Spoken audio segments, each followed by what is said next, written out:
आज सकाळी मी बनवला होता फुलगोबीचे लॉलीपॉप. तर मी खाल्ली, आईला पण दिला, पप्पाला पण दिला. एक नंबर वाटलं. मग आज होता पायलचा बड्डे. आज दिवसभर काहीच नाही, नुसतं चुटरा खाणं चालू.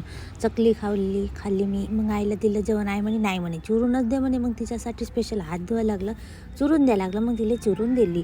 मग मी वाटाणे वगैरे खाल्ली. ते कच्चर करून वाटाणे खाल्ली. मग माझं फेवरेट काम आज मी नेल आर्ट केलं होतं आईसाठी. आईची लहानपणापासून खूप इच्छा होती की तिचे पण नखं मोठे व्हावं. तर मी आज तिची इच्छा पूर्ण केली. नेल आर्ट करून मस्त बड्या नेल आर्ट केला.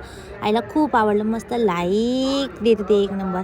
मग मी मेथीचे बनवले होते वडे. मग नंतर मी साबुदाण्याला तळली, म्हणजे साबुदाण्याचे पापड तळली. मग आईला आणि तिला बहिणीला दिले होते 5 रुपये म्हणून साबुदाणा घेऊन दिली. तेच झालं की लगेच मग ते आलूचं ते होतं एक नंबर तळलं. बस खाणं. आज जेवण नाही काही नाही, कारण की आज होतं काहीतरी स्पेशल आहे आज, म्हणून मी आज दिवसभर जेवण नाही केलं. मग पाहायला आली होती, तिचा हॅपी बर्थडे टू यू म्हणला. मग तिचे फोटो वगैरे काढून दिली. लावण्याची पण काढत होती, पण ते नाहीच म्हणाल, ते रडत गेली. मग फोटो वगैरे काढले आईचे नखाची इतकी सुंदर. नारियल पाणी पिली. मग मला हे बनवायचं होतं विर्जन बोर्ड. मी ना कोट लावले, एकदम जोकरच दिसत होती. आई मस्त जांभळ्या वगैरे घेतली. मग माझी घरचे कामं झाले का लगेच वहिनीचा फोन आला होता की मला ड्रेस आणून दे. मग मी त्यांना ड्रेस आणून दिला. आईची पाठ दुखत होती तर ते मालिश करून दिली डॉल्फिननं. मग मी तयार होत होती तर माझ्या कपड्याला थोडा प्रेस मारत होती, कारण की ते एकदमच चुरमुर झाले होते, म्हणून मी प्रेस वगैरे मारत होती. मग मी तयारी झाली. आता जायचं होतं म्हणून आईला पहिले टूप लावून द्यायचं होतं. पहिले क्लीन केलं, टूप वगैरे लावून दिलं. मग दादाचा फोन आला ये म्हणून. मी मस्त तयारी करून निघाली. आज मी बहुत क्यूट दिसत होती.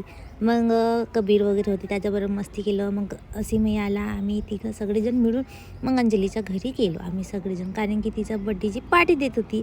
म्हणून मी आज दिवसभर जेवलीच नाही, काही नाही. मग तिथं गेलो आम्ही. फोटो वगैरे आमचं चालू लागलं. मग डोक्याला यार इतके सुंदर फोटो काढलो आम्ही मस्त बड्या. गर्ल्स पार्टी एक प्रकारची. मग पुरी गांजर मुडा निंबू सगळं आम्ही सगळेजण एकाच वेळी सगळेजण मिळून जेवण करणार होतो. मग आम्ही बसलो. कबीर तिथं वरत होता मस्त बड्या. माझी भाजीच याची होती यार, तर मग मी भाजी वगैरे घेतला. सगळेजण माझी मजा करू होते. इथं पार्टी आहे म्हणून जेवण नाही केली का, म्हणजे सकाळपासून म्हणलं हो म्हणलं. मग मस्त आम्ही डान्स वगैरे केलो, एकदम मजा आली. आणि सैराट गाण्यावर डिच्चिक बहुत डान्स केलो. मग आम्ही घरी गेलो. बहुत गरमी झाली, डान्स करून थकून गेली मी. आणि आजचा ब्लॉग कसा वाटला तर कमेंट करून नक्की सांगा.